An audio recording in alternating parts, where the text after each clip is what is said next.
मेरा नाम है नितिन। आप सुन रहे हैं दास्तान खौफ। अब आप अपनी कहानी मुझे भेज सकते हैं। आज से हम शुरू कर रहे हैं रिवॉर्ड प्रोग्राम, जिसमें आप हमें अपनी स्टोरी शेयर करें। सिलेक्टेड स्टोरीज को हमारी तरफ से दिया जाएगा 100 रुपये। अगर आप अपनी स्टोरी हमें शेयर कर रहे हैं तो साथ साथ अपना नंबर भी शेयर करें। हमारी इंस्टाग्राम आईडी है दास्तान खौफ, जिसे आप स्क्रीन पर भी देख सकते हैं। तो देर ना करते हुए शुरू करते हैं आज की हमारी कहानी। तो सुनते हैं। नाम अक्षय है, मैं हरियाणा में रहता हूँ। आज जो कहानी मैं आपको बताने जा रहा हूँ वह मेरे साथ घटी हुई एक सच्ची घटना है। बात 2016 की है, जब मैं अपने परिवार के साथ अपने गांव बिहार में अपने ही कजन की शादी में शामिल होने गया था। शादी हो जाने के बाद हम एक दिन अपने मामा जी से मिलने गए, जो कि एक गवर्नमेंट एम्प्लॉय हैं। वह जिस फील्ड में काम करते हैं वहाँ सभी एम्प्लॉय गवर्नमेंट की तरफ से रहने के लिए घर दिए गए थे। खैर, वहाँ डिनर करने के बाद जब सोने का समय हुआ तो फैमिली मेंबर ज़्यादा होने के कारण मामा जी के घर में जगह कम पड़ गई। बस इसी वजह से मामा जी ने अपने एक दोस्त, जो कि छुट्टी लेकर गांव गया था, उनका रूम खाली पड़ा था, तो ठीक उन्होंने मुझे और पिताजी को उस रूम में सुला दिया। मामा वहाँ से वापस अपने घर चले गए।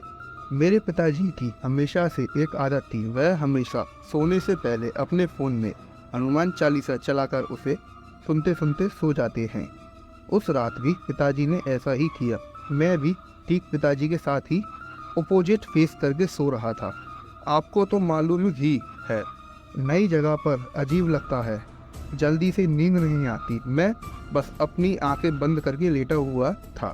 धीरे धीरे जैसे ही हनुमान चालीसा बंद हुई, उसके 5 मिनट बाद मैंने महसूस किया कि हम जो चौकी पर सोए थे वह थोड़ी सी अचानक से हिली। मेरा फेस पिताजी के ऑपोजिट साइड था। मुझे लगा शायद उन्होंने करवट ली होगी। मैंने एक बार तो इग्नोर किया, पर तभी अचानक से पीछे से किसी के गुर्राने की आवाज़ आने लगी। यकीन मानिए, उस वक्त मुझे थोड़ा डर लगने लगा, पर मैंने पीछे मुड़कर नहीं देखा। वह आवाज़ धीरे धीरे तेज होती गई, और तो और जिस चौकी पर हम लोग सोए हुए थे वो भी तेजी से हिलने लगी। मैंने बहुत हिम्मत करके पीछे मुड़कर देखा। वाकई मेरे होश उड़ गए। मैंने देखा कि मेरे पिताजी अपने हाथ सर पर रखकर लेटे हुए थे। वो लगातार मुझे ही देखे जा रहे हैं। उनका फेस एकदम सफ़ेद था। ऐसा लग ही नहीं रहा था कि यह मेरे पिताजी हैं। उस वक्त वो कांप रहे थे और ठीक बहुत ज़्यादा गुर्रा रहे थे। बीच बीच में रोने की आवाज़ भी आ रही थी। यह सब देखकर मैं शॉक हो गया।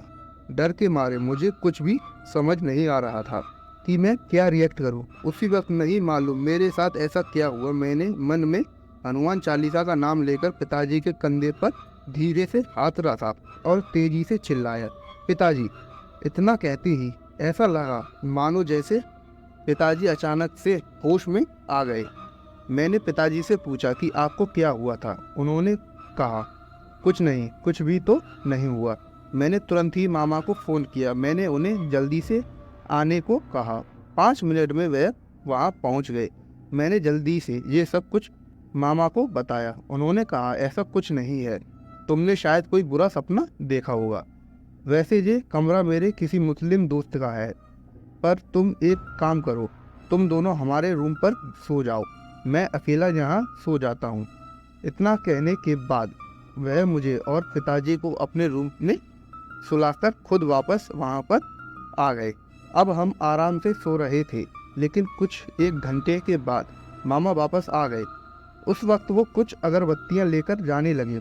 तब मैंने पूछा कि मामा क्या हुआ। सामने से उन्होंने कहा, कुछ नहीं, वहाँ कुछ ज़्यादा ही मच्छर हैं, इसलिए अगरबत्ती लेकर जा रहा हूँ। मुझे और पिताजी को उनका फेस देखकर महसूस हो रहा था कि शायद उनके साथ भी कुछ तो हुआ है। लेकिन मामा जी अपनी बात करके वहाँ से निकल गए, पर आधे रास्ते से वापस आकर वह अपनी 8 साल की बेटी उसको अपने साथ ले गए। उन्हें देखकर साफ साफ लग रहा था कि शायद वह भी डर रहे हैं। पर खैर, इसके बाद इसके बारे में उनसे कुछ नहीं पूछा। और जब हम 2022 में दोबारा वहाँ पर गए तब मामा जी ने बताया थी कि उनके साथ भी वैसा ही हुआ था, मगर मैं उतना नहीं डरा, वरना मैं वहाँ सोता ही थी। बस इतनी ही है मेरी ये कहानी। तो कैसी लगी आपको इनकी ये कहानी, कमेंट सेक्शन में ज़रूर बताना। मिलते हैं एक और नई कहानी के साथ, तब तक अपना और अपनों का ध्यान रखें। धन्यवाद।